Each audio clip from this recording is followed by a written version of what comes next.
Stanley Kubrick estaria envolvido na fraude do Programa Apollo?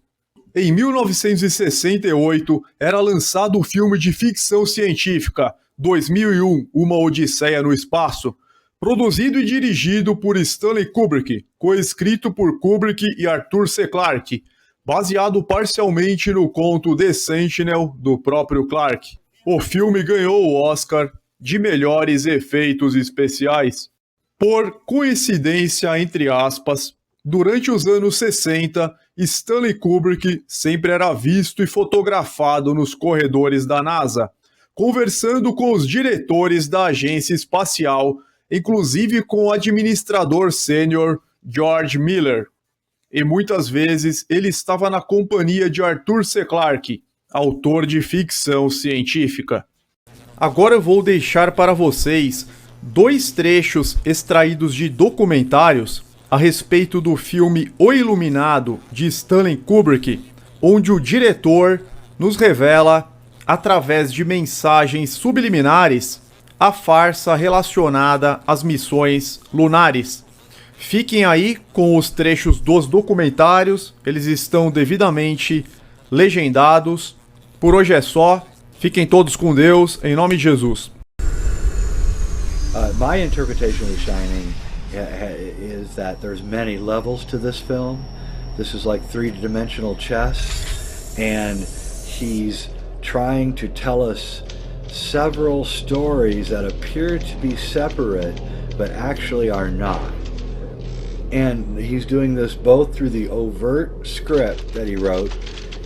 He's telling it through tricks of the trade, the subliminal imagery, and these constant retakes giving him odd angles and things. And he's also telling you through the changes that he made to the Stephen King novel. So if you watch those 3 things, you begin to understand this deeper story. And this deeper story has its birth, I guess, in the idea that Stanley Kubrick was involved with faking the Apollo moon landings. In fact, I contend that 2001: Space Odyssey, in part, was a research and development project for the Apollo footage that was shot. I'm not saying we didn't go to the moon. I'm just saying that what we saw was faked, and that it was faked by Stanley Kubrick.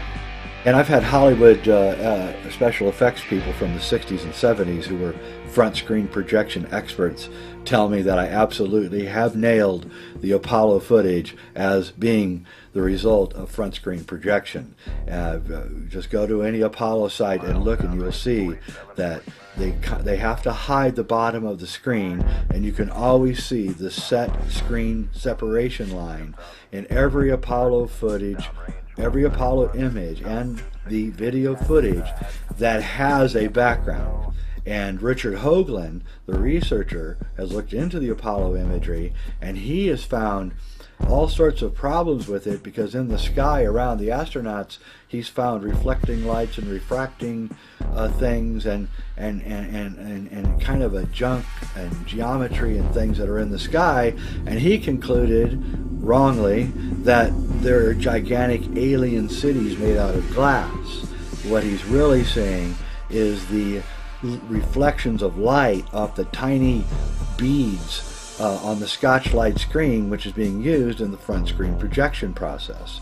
And so once I nailed the front screen projection process inside the Apollo footage, then I became interested in seeing if Kubrick left any clues in the rest of his career to his possible involvement in faking the Apollo moon footage.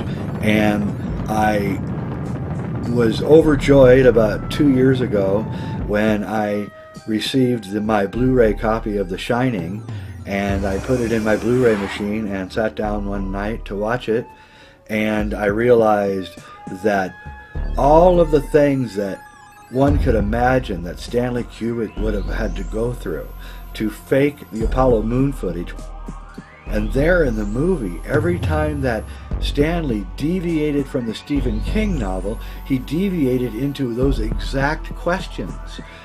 What was it like to make a deal with the U.S. government? What was it like to accidentally tell someone what you were doing and to watch them possibly have to suffer the consequences of your lack of integrity?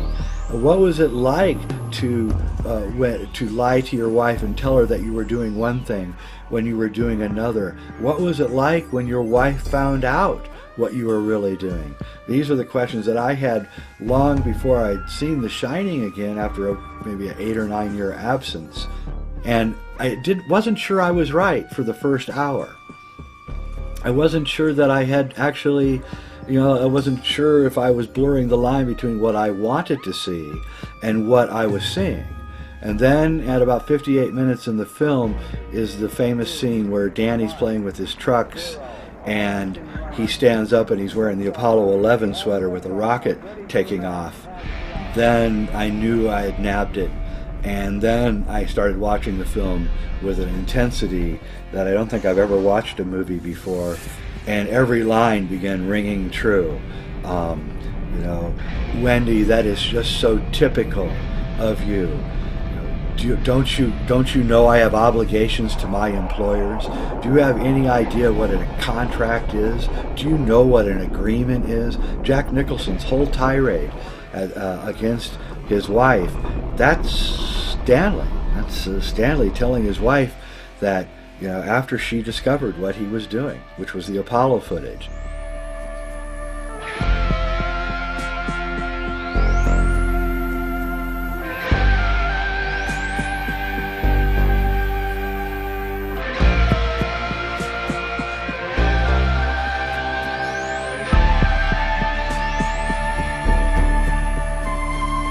No, that's actually not true. If you call the Mount Hood Resort and you ask for room 217, you will find there is no such room. So that's just not true. That statement's not true. And so Stanley was lying. It's not the reason that he changed the room number from 217 to 237. The reason that he changed it from 217 to 237 was because the room 237 in the film represents the moon landing stage where he worked. And the moon, the standard science textbooks said, and they still say, but now with lasers we've gotten a little better reading, but is that the mean distance of the moon from the Earth is exactly 237,000 miles. So he changed that so that you would understand that this was the moon room. So Danny stands up. He's got the Apollo 11 sweater on. He begins walking down the hallway towards room 237, and there's a key in the lock, and on the key is the words room and then the word NO, which is an old acronym for number, so room number 237, except that the only capital letters on the key are ROOM and then the N from the acronym NO. And if there's only two words that you can come up with that have those letters in them, and that's moon and room. And so on the key, the tag, it says moon room. And that is the moon room. This is where everything happens, and none of it's real, and it all has to be lied about, and you can't let anyone know what's really going on in room 237. And there's many other deviations from the book to the movie. It isn't real. The deviations drove Stephen King out of his mind. He just ranted and ranted for years how much he hated The Shining, and he hated it because he'd given Kubrick all this great source material, and Kubrick threw it out. And the whole idea of this is best exemplified by the scene where Dick Halloran is driving up the highway trying to get to the Overlook during a winter storm, and he passes a wreck, and in the wreck a semi has crashed and crushed a red Volkswagen. And this is a direct message from Kubrick to King, because in the novel Jack Torrance's car is a red Volkswagen, but in the movie it's a yellow Volkswagen. And what Kubrick is saying in that scene is a big F-U to Stephen King. He's saying, this is my vehicle, I have wrecked your vehicle, and everybody in the world can see it. And this drove King crazy, and it should have. But what was really going on, and what is just much more deliciously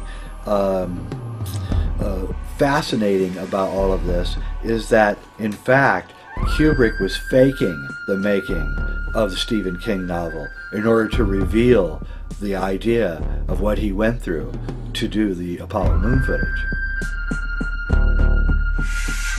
Take a look at the pattern on the rug where the toys are arranged.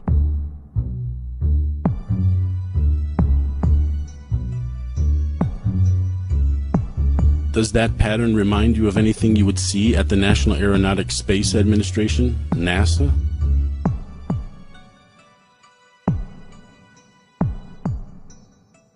This is what a NASA launch pad looks like.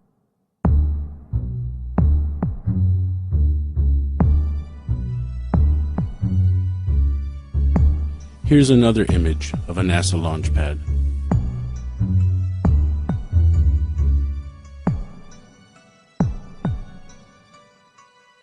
This is 39A, the launch pad of Apollo 11.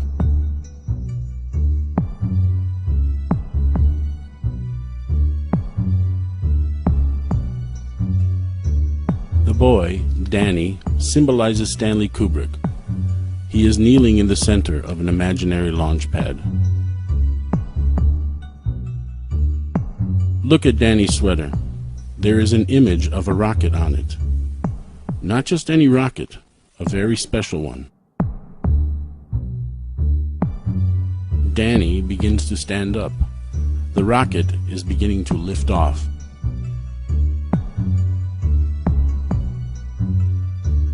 Look at the name of the rocket on the sweater.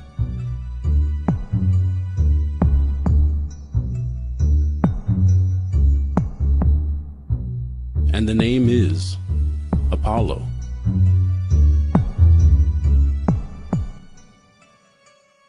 More specifically, Apollo 11 USA. Danny, Stanley Kubrick, is the Apollo 11 mission. The Apollo 11 rocket begins its journey down a corridor.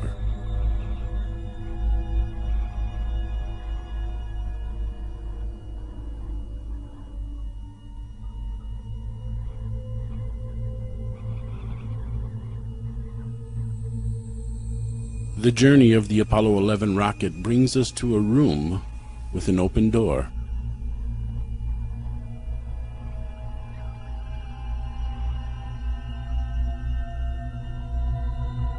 Room 237. In the book, The Shining, the room number is 217, but for the film, Kubrick changed it to 237. Here's the true reason why.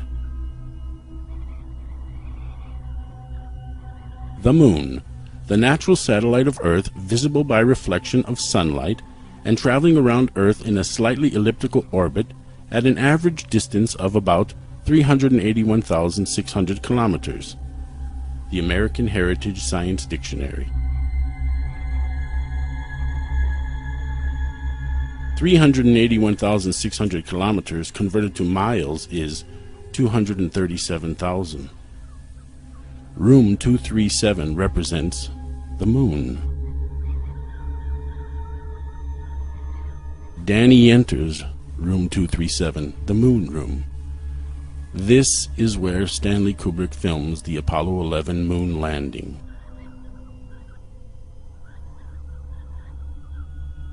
Danny comes out of room 237. He has marks on his throat and his Apollo 11 sweater is torn.